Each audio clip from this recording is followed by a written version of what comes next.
Once Upon a Time in Hollywood marks the 9th film from writer-director Quentin Tarantino, and with it, we see a softer side to the usually uber-violent and unfiltered filmmaker. Does the personal touch make for some of Tarantino's best work to date? My thoughts on the film coming up.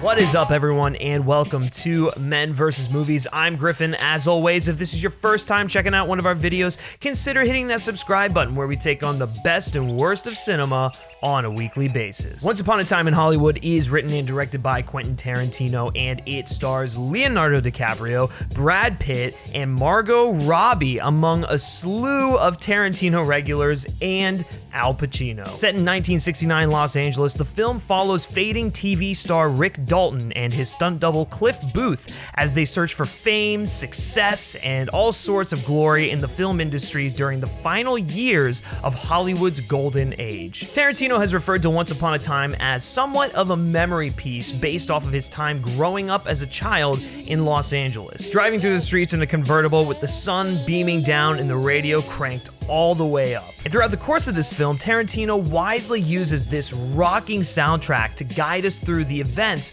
of our main characters. Whether it be Cliff driving down Hollywood Boulevard or Margot Robbie's Sharon Tate dancing the night away to some vinyls, Tarantino uses the sights and sounds of his youth to authentically bring to life the Los Angeles he so deeply fell in love with. And the key word here is authentic. Every set piece, costume, billboard, and neon sign is ripped directly out of 1969, entrenching audiences further in this time period. Especially the lavish production design that's detailed to the last record player. Tarantino and cinematographer Robert Richardson have truly outdone themselves in the visual department, shooting on 35mm, 16mm, and 8mm celluloid. Not only does this again lend to authenticity, but it cleverly is used to replicate the look of classic 60s television programs, westerns, war films, and even replicate some scenes from classic films as were taken through Rick Dalton's filmography. And this film is not just a love letter to the town or time period Tarantino grew up in,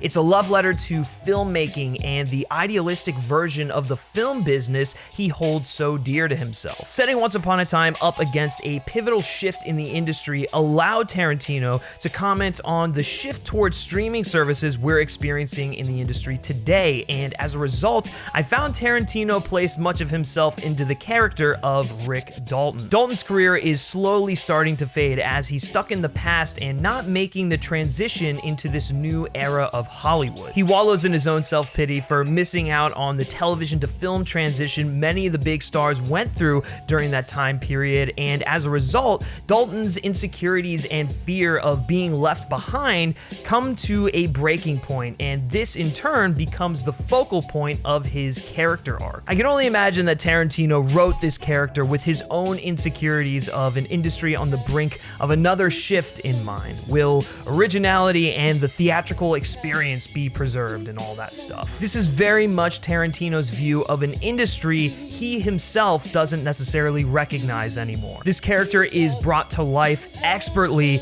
by Leonardo Dicaprio in what may very well be his next Oscar-nominated performance. DiCaprio breaks out his inner diva as he elevates Dalton's breakdowns, tantrums, and fears in what is arguably the actor's funniest performance to date. It's DiCaprio, so we should expect nothing less, but at the same time, his nuance and ability to switch emotions simultaneously throughout the course of a scene is spectacular. Seriously, he's playing an actor who's playing multiple characters throughout the course of this film. It's like Actception? It also helps that Once Upon a Time in Hollywood will go down in history as featuring my favorite Leonardo DiCaprio scene of all time. I think you'll know what I'm talking about when you go see it. Serving as a nice counterpoint to Dalton is Sharon Tate, who truly is the heart of this film. As someone who is just starting her career, Tarantino focuses on the wide-eyed, kind-hearted, and optimistic nature many associated with Tate, but also of someone so enamored and in love with stardom and the cinematic experience. I would imagine Tate resembles Tarantino's own experiences of when he broke into the film industry and was seeing his name name on billboards and posters for the first time. There's a beautiful theater scene of Tate going into a theater and watching one of her films on the big screen. A scenario that actually happened to Tarantino himself when he went to go see True Romance. And it serves not only as Once Upon a Time's most pure scene, but as Tarantino's most pure and wholesome scene he's ever constructed. While light on dialogue, Margot Robbie elicits a physically joyous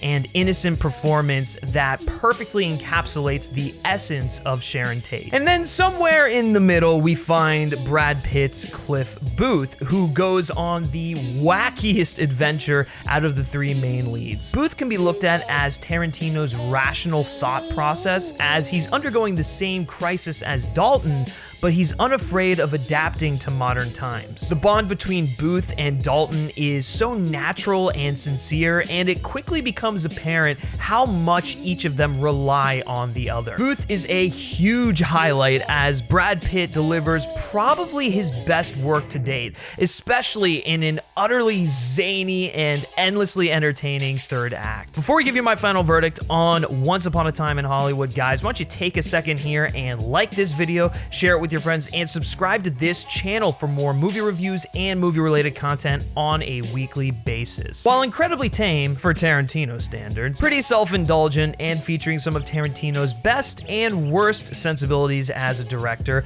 Once Upon a Time in Hollywood is a charming, romantic, and sentimental piece of art from a director not known for opening himself up so vulnerably. I felt as though I learned more about Tarantino as a person as opposed to the types of films he loves, and it shows signs of a maturing auteur. It's a fun and brilliant piece of cinema that ranks among Tarantino's finest work, and for all of those reasons and the reasons I've mentioned throughout my review, I'm ultimately going to be giving Once Upon a Time in Hollywood Armored Up.